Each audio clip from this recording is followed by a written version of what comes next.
Assalamualaikum warahmatullahi wabarakatuh. Bagaimana kabar kalian hari ini anak-anak? Ibu harap kabar kalian hari ini baik, sehat, dan ceria.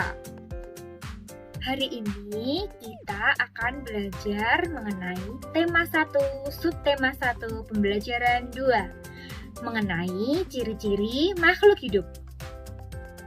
Sebelum melanjutkan materi, Ibu akan bertepuk semangat supaya anak-anak tetap semangat.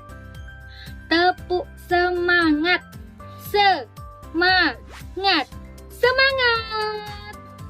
Tujuan pembelajaran hari ini adalah 1. Dengan menonton video pembelajaran, siswa mampu mengidentifikasi arti dari makhluk hidup. Yang kedua, dengan mencermati teks bacaan dan video pembelajaran, siswa mampu menyebutkan ciri-ciri makhluk hidup.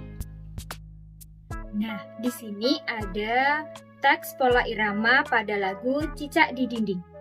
Ada tanda persegi yang artinya dinyanyikan dengan bunyi pendek. Dan ada tanda persegi panjang yang artinya dinyanyikan dengan bunyi panjang. Panjang pendeknya bunyi pada sebuah lagu disebut dengan pola irama. Ayo nyanyikan bersama lagu Cicak di Dinding sesuai tanda di bawah liriknya.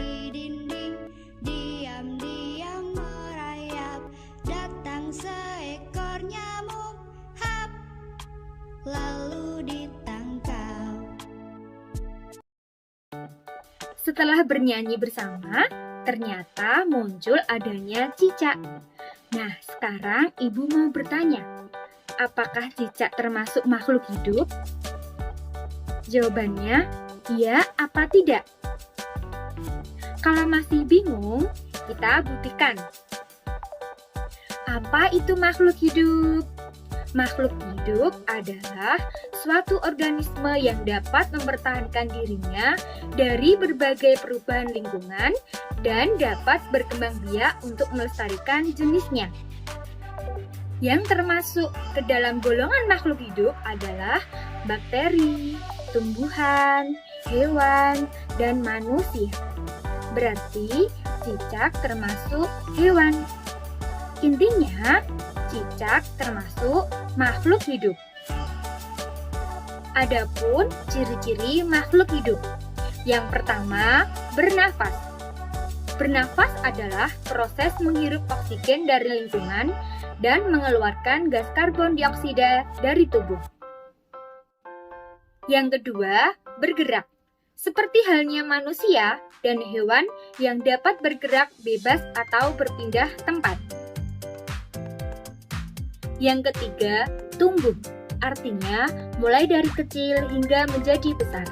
Contohnya, kita sendiri dilahirkan oleh ibu kita dari bayi, kemudian tumbuh menjadi balita.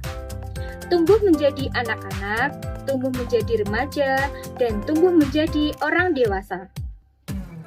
Yang keempat, berkembang biak. Tujuan dari berkembang biak adalah untuk melestarikan jenisnya dari individu menjadi banyak individu. Kita sebagai manusia sangat bangga sekali mempunyai adik atau anak. Kalau kita sudah tua, anak kita yang bisa merawat kita. Yang kelima, peka terhadap rangsang. Artinya, rangsangan yang timbul dari lingkungan berupa cahaya, panas, dingin, bau dari gas, sentuhan, gravitasi, rasa, dan lain-lain. Contoh, tumbuhan putri malu. Jika disentuh akan mengatupkan daunnya. Yang keenam, adaptasi, yaitu makhluk hidup menyesuaikan diri dengan lingkungannya. Kemampuan beradaptasi inilah yang akan membuat makhluk hidup bertahan hidup di lingkungannya. Contohnya, kita pada waktu pergi ke daerah pegunungan yang dingin sekali, maka tubuh kita banyak memproduksi hemoglobin. Oleh karena itu, pipi kita terlihat kemerah-merahan. Yang ketujuh adalah membutuhkan makanan. Artinya, setiap makhluk hidup tentu membutuhkan makanan untuk bertahan hidup. Tanpa makanan dan minuman, kita tidak bisa bertahan hidup. Yang kedelapan, mengeluarkan zat sisa. Contohnya, kita setiap hari atau tiap pagi mengeluarkan kotoran. Kalau tidak dikeluarkan, tentu akan menjadi racun pada tubuh kita. Zat sisa tersebut adalah hasil dari metabolisme tubuh dari makanan yang kita makan. Setelah mencermati video pembelajaran tadi, pastinya anak-anak sudah tahu arti dari makhluk hidup dan ciri-ciri makhluk hidup. Sekarang, tuliskan di buku tulis kalian soal yang Ibu berikan.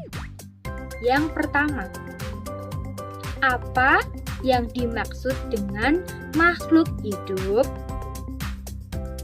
Yang kedua, sebutkan ciri-ciri makhluk hidup. Mungkin itu saja materi yang Ibu berikan. Kurang lebihnya Ibu mohon maaf. Wassalamualaikum warahmatullahi wabarakatuh.